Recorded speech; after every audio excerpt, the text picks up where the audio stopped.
but I can't stand his lordship. Neither can Mr. Holmes, sir.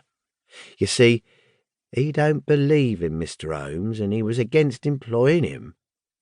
He'd rather he failed. And Mr. Holmes knows it? Mr. Holmes always knows whatever there is to know. Well, we'll hope he won't fail, and that Lord Cantlemere will be confounded. But I say, Billy, what is that curtain for across the window? Mr. Holmes had it put up there 3 days ago. We've got something funny behind it. Billy advanced and drew away the drapery which screened the alcove of the bow window. Dr. Watson could not restrain a cry of amazement.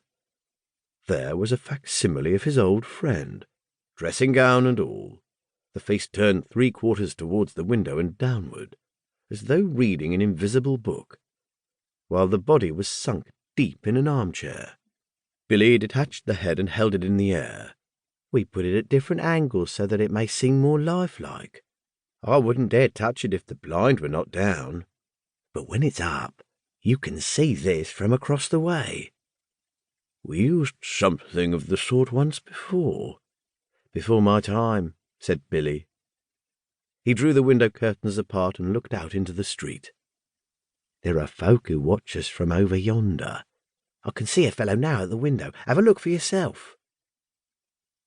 Watson had taken a step forward when the bedroom door opened and the long, thin form of Holmes emerged, his face pale and drawn, but his step and bearing as active as ever. With a single spring he was at the window and had drawn the blind once more. "That will do, Billy," said he. "You are in danger of your life then, my boy, and I can't do without you just yet. Well, Watson, it is good to see you in your old quarters once again. You come at a critical moment." "So I gather." "You can go, Billy." "That boy is a problem, Watson.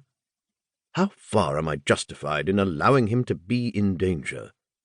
"Danger of what, Holmes?" "Of sudden death. I'm expecting something this evening." "Expecting what?"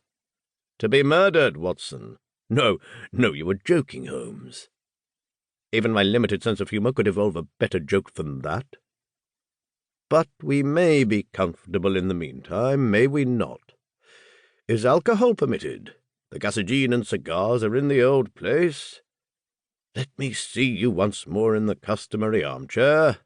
You have not, I hope, learned to despise my pipe and my lamentable tobacco. It has to take the place of food these days." "But why not eat?" "Because the faculties become refined when you starve them. Why, surely as a doctor, my dear Watson, you must admit that what your digestion gains in the way of blood supply is so much lost to the brain." "I am a brain, Watson. The rest of me is a mere appendix. Therefore it is the brain I must consider." "But this danger, Holmes?" "Ah, yes. In case it should come off, it would perhaps be as well that you should burden your memory with the name and address of the murderer. You can give it to Scotland Yard with my love and a parting blessing. Silvius is the name. Count Negretto Silvius. Write it down, man, write it down. 136 Moorside Gardens, N.W. Got it?" Watson's honest face was twitching with anxiety. He knew only too well the immense risks taken by Holmes, and was well aware that what he said was more likely to be understatement than exaggeration. Watson was always the man of action, and he rose to the occasion. "Count me in, Holmes. I have nothing to do for a day or two." "Your morals don't improve, Watson. You have added fibbing to your other vices. You bear every sign of the busy medical man, with calls on him every hour." "Not such important ones. But can't you have this fellow arrested?" "Yes, Watson, I could." "That's what worries him so. But why don't you?" "Because I don't know where the diamond is." "Ah, Billy told me. The missing crown jewel." "Yes, the great yellow Mazarin stone. I've cast my net and I have my fish, but I have not got the stone." "What is the use of taking them?